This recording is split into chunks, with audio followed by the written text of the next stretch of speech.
Hello, everybody, and thank you for tuning in to the Liberty Report. This is the day we do Mythbusters with co-host Chris Rossini. Chris, welcome to our program today. Morning, Dr. Paul. Great to be with you again. Well, very good. What do we have in store for our viewers today? What would we like to talk about here? Yes, well, as we all know, fear and power go hand in hand.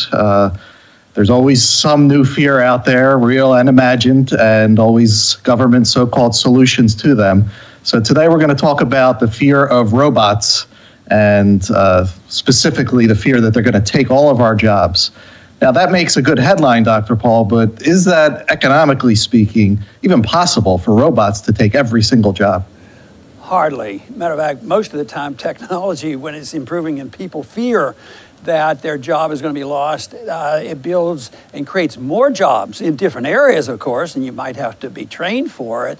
But, when I think of robots taking jobs, I think of that in a general term of technology. That's a whole excuse that, technology takes jobs. But if one just stops and thinks for a minute, technology increases the standard of living. Think about farming. You get a tractor, and yeah, you might put 100 people out of work, but all of a sudden productivity goes way up. Somebody has to make the tractor, somebody has to repair the tractors, and productivity's up. Somebody has to distribute the goods. So there's always another job if people could move around. The biggest problem is making sure that it's flexible. Whether it's monetary policy or economic policy, for it to work, it has to be flexible. It has to be give and take. The market has to send signals. Supply and demand has to be important. All these things work unless the government gets involved. And if they can decide that, something is going to happen if we have robots, then we're going to,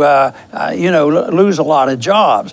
But there may be a shifting of jobs, but people don't really lose the jobs. Jobs don't disappear many times, and for the most part, they increase. Not only do they increase, there's a lot more efficiency. So when when technology came along, the miners were working 12 hours a day. Then they had better technology. They still had to work hard, but they might be able to reduce their hours to 10 or 8 or 6 or create and produce as much work as they did before the automation.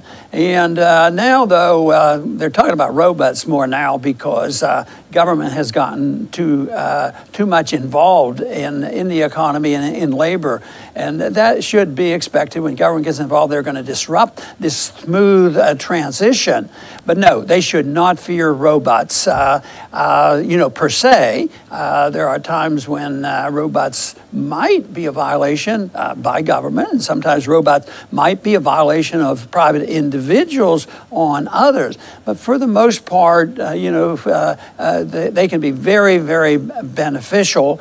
And we have to have an economy and a flexibility and a free market system where people understand that you have to make adjustments. And if they do this through the market, it's usually smoother and people have time to adjust it. It's not like you turn on a switch and all of a sudden 100,000 people or 100 people from a business has to shift over and find something. Most of the time there's a transition period, but refusing to accept the transition and having people demagogue it and say, well, this is a conspiracy against the workers and this sort of thing, then that becomes more difficult. So no, robots are a good idea, and we shouldn't do anything to impede them. There should be restrictions on them, just like every restriction in the free market. You can't violate another person's property or rights, and that is overuse and destruction of other people's property or spying on people. So there would be limits, but for the most part, we should be very pleased with technology, and robots can serve as a method whereby our standard of living goes up, and I don't think people should ever have to worry there's going to be a net decrease in jobs. That doesn't happen with technology. When the government allows it to operate, most of the time with new technology, standard of living goes up, people don't have to work quite as hard, and new jobs are created. And we have to be willing to listen to the market, and we have to be flexible. The businessman has to be very, very flexible and moving with conditions, or they go out of business. Labor has to be flexible too in order to accommodate, and the whole accommodation is designed to protect the consumer. And if people care about the consumer, they have to think about how things like robots and transitions work out much better when it's voluntary rather than through compulsion and regulation by government officials. And we have to make an effort to sort out the demagoguing by the politicians who try to distort and create fears in order to have their way in certain policy making. Yes, and as a lot of people, they instinctively rush to government to try to solve this problem. They don't really understand the government, if it is a problem, actually helps to create it. Now, in a free society, robots would be created according to supply and demand like everything else. But in our society, we have never-ending stream of regulations, and if you could talk about that and how the minimum wage actually helps increase the demand for robots. Well, it's government expense, whether it's taxes, regulations, or pressure to pay somebody more money than they have actually, produced products to justify the pay. So that makes it tighter. Some businesses work on a very tight margin. They don't have a tremendous margin to work with, and when the government comes in and does this, then it becomes very difficult to keep the business going. So then they try to compensate because there's still enough marketplace left out there, and we've seen this recently with people pushing the minimum wage up very high, $15 in some places, and they start looking around, well, maybe we can have a machine replace this job. This is not a natural thing. That may have come in a free market, but once the conditions are so bad created by government, it might come, in a different manner. It comes through, under duress, under force, and they have to try to adjust to save their business. That's quite a bit different than the same event happening over a period of time and people having a chance to adjust. And that's why if you look to the problems that so much of the businesses face in labor, it's usually caused by government. If it weren't caused by the government, the transition would be so much smoother. And unfortunately, we have too much government. The way we're going now, especially with the Great Recession not having completed itself and a lot of underemployment, this means that these conditions have to change, and the more they allow the market to handle these things, the better. And of course, the real solution to that is getting the government out of the hair of private, voluntary economic transactions. We recognize that voluntary transaction between individuals in social events, sexual events, religious issues, and spiritual issues, it's all voluntary. But economics, there always has to be some mischief maker out there that has to tell people what to do with their time and their money, and that's why they create these conditions. And then there's this natural consequence of business people trying to make up for the additional costs that are placed on them due to the government regulations. Next, let's look at this from a laborer's point of view. Now, as much as we would like it to be so, jobs are never permanent or hardly ever permanent. Ours is a world of change, and we constantly have to adjust to change. Wouldn't it be ideal or much better, Dr. Paul, that if you lose your job to a robot, to have a free market flexibility to quickly be able to get a new job, or in our case today, with tons of restrictions and regulations and licensing that actually impedes getting a job? Yeah, that's absolutely right, because the market is a double-edged sword in some way on this, because they can adjust, but they can adjust for bad regulations that's hurting the businessman, and they come along and they compensate. So that allows the government system to last a little bit longer. But when the government gets involved and they produce these conditions where robots are used probably artificially, maybe too soon and unnecessarily. If you don't have anything left of the free market, it's going to cause havoc. So the government interference can be compensated by the free market, and they can take care of that. And this to me is so important, because the government, all they do is they get involved in this, interfere with it, and I think the government, if they would just stay out of it, it would be so much better. The wages are still important, whether it's a minimum wage or not. But Mises, the great Austrian economist, said there should be never any unemployment. And this is the hard part for people to adjust. They're tolerant on some of the social things, but not on economics. But his argument was there's always a job for everybody that wants to and can work. The only objection is, what are they going to get paid? So if they're producing only $3 worth of labor and production, they can't make $10. Then the government comes in and regulates, so they're the cause of the problem. But the freer the market, the easier it is to adjust to economic and technological changes. But when the government creates the problem, and then the governments interfere, and of new jobs coming by, and they just make it much worse. So it's back to the old theme that government is the culprit. If they've done something wrong, how do we expect them to write another regulation to rectify the conditions they created?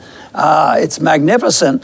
Adam Smith considered this to be the invisible hand. The things just adjust and they work out. But when you have the bureaucrats in central economic planning, it never works out. It just compounds the problem, costs more money, and eventually the standard of living goes down. So that's what we're witnessing. Instead of saying, oh, robots, this is wonderful, the standard of living is going to go up. We see this now because there's these labor fights that go on, and it's used to build up fear and demand that the government spend more money and guarantee minimum wages for everybody, the living wage, and this will solve all the problem. No, we should look to this as a tremendous benefit, because the technology and robots and all, if there's no use of force and violence, they are, a real blessing in raising the standard of living for the average person. And this whole idea that there wouldn't be as many jobs, think about how many jobs were taken away from the blacksmiths when we had automobiles come in. People expressed that, well, what are they going to do? There will be no jobs for them. And just think how many jobs have been created by building automobiles and and doing providing fuel and repairs and all these things. So it was a tremendous boost to employment to have technology like the automobile come in. So people shouldn't fear technology. They should not fear the robots. And the more we understand that, the easier it would be. But there will be the demagogues will say, oh, no, you mean somebody might have to take a job that for $4 or $5 an hour, when he knows he can get 15 if they just get the politicians on their side. And that goes back to that circle again. How's the businessman going to survive? But it's a wonderful thing that this technology is available and has worked over the centuries. That's how the standard of living has gone up. And I've talked about this as that since the Industrial Revolution. Just think of the tremendous progress there's been, and it hasn't been because of government coercion. It's because there was a recognition that there should be more freedom and more trade throughout the world. And that's when the standard of living started to go up, and there was a recognition that there was a principle of liberty and it should be applied to economic events, which is being undermined today, and it's a real threat. And that's, of course, one of the things I think is that we're threatened by the most is the fact that they're undermining this principle of individual liberty in the marketplace, and then the standard of living goes down, and then you mix that in with monetary policy, and all of a sudden we see the standard of living going down for a lot of people in the middle class category, and that is the reason that sometimes you have to be skeptical of some of these statistics when they come out and say, well, we're practically at full employment, only 4 people unemployed, but they don't count, a lot of people. The labor participation rate, keeps going down. There's less people out there, so they fudge the figures, and that's why there's so much resentment. And they try to solve this by government demagoguing it and playing on it and say, we'll take care of it. We will demand a wage for you regardless, and we'll demand free education and free health care and the whole works until the bankruptcy occurs, and the bankruptcy is at our doorstep because they haven't quite understood how the market works. Yes, let's finish the show on what the real fear of robots is and should be. And we use drones as an example. Now, drones could be used for great good, as like with Amazon and delivering packages and satisfying human wants, but they could also be used for evil things, like for government to use them to sanitize their war making. At least there's no boots on the ground, but they're still doing a lot of killing. So isn't the real fear, Dr. Paul, what government, the potential that it has to use robots for evil things? Yeah, and because they're very sophisticated, and they'll be likely to use them because it's sort of sterilizing the whole situation.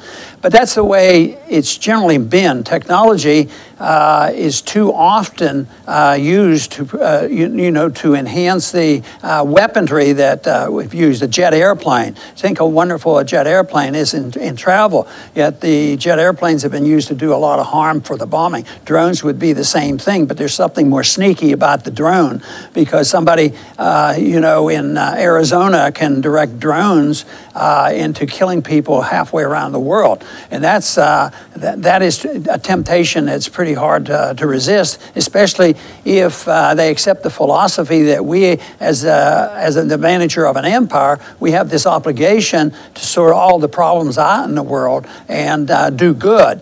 So yes, the temptation is too great. Nuclear power, I happen to believe that, under very special conditions, nuclear power, is a very safe form of energy. But it's also a deadly instrument in the time of war, dropping nuclear bombs on people. At the same time, the danger, if people don't assume the responsibility of a nuclear power plant, they can be very dangerous.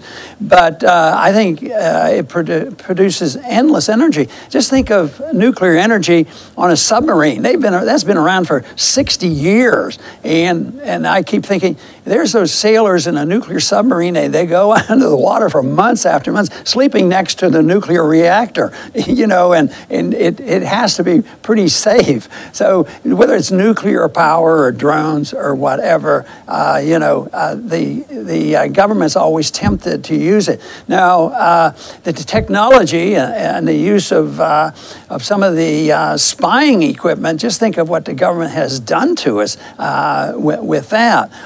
And also I was thinking about the creation of jobs with technology. Technology now is available. If private industry, the airlines, were totally responsible for safety and monitoring people getting on airplane, they could take their frequent flyers and get the flyers to agree that, what we'll do is we'll have a facial identification. And if you're coming to fly on our airplane and you've been pre-screened, there's facial identification, they could walk in and walk right past, and it would take seconds.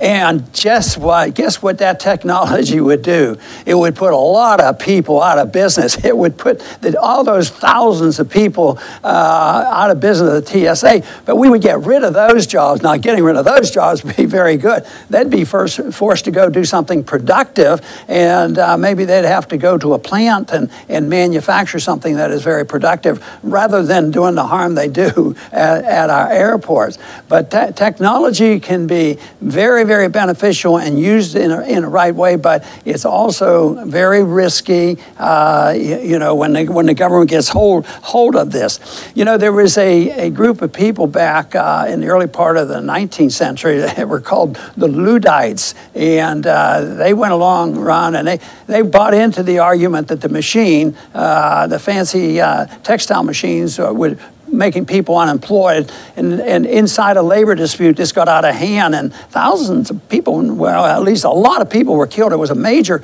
event, but there was an economic crisis then, and the economic crisis was a consequence of the Napoleonic War and a depression that followed, but then they turned it into a fight over labor, and because they were afraid of losing their jobs, they were in there tearing up the equipment because they didn't want to lose their jobs. They needed workers. And so their government was creating a condition that built fear in the people. Then the people figured, the labor people decided, well, if we just destroy the equipment, it'll be okay. Doing exactly the opposite of what they have should have done. And the Luddites have been known ever since then for people who can't stand and fear technology advance. And that, of course, is the wrong way to go. But to sort this out, there's only one thing you need to do. You need to think about how it would be worked out in a voluntary fashion with respect to other people's lives and property, and do it in a fashion that both sides of the debate or whatever is going on are agreeable to it. And that means the transitions would be much better. People shouldn't get hysterical about any technology taking jobs away, and they shouldn't get hysterical about drones. And I think, once again, see, it's the basic understanding of what personal liberty is all about and how the marketplace solves our solution, solves our problem. All we have to do is have the proper role of government, and that would go a long way to providing a situation where these kind of issues couldn't be demagogued and fear used to do all sorts of things that they shouldn't be doing, including the silly things that we do in foreign policy as well. Fear is a horrible thing to use to intimidate the people to go along with big government and to go along with the planners that always want to run our lives and run our economy. So, Chris, I want to thank you for being with us today on Mythbusters. Thank you, Dr. Paul. Very good. And I want to thank our viewers for tuning in today to Mythbusters. And please come back soon.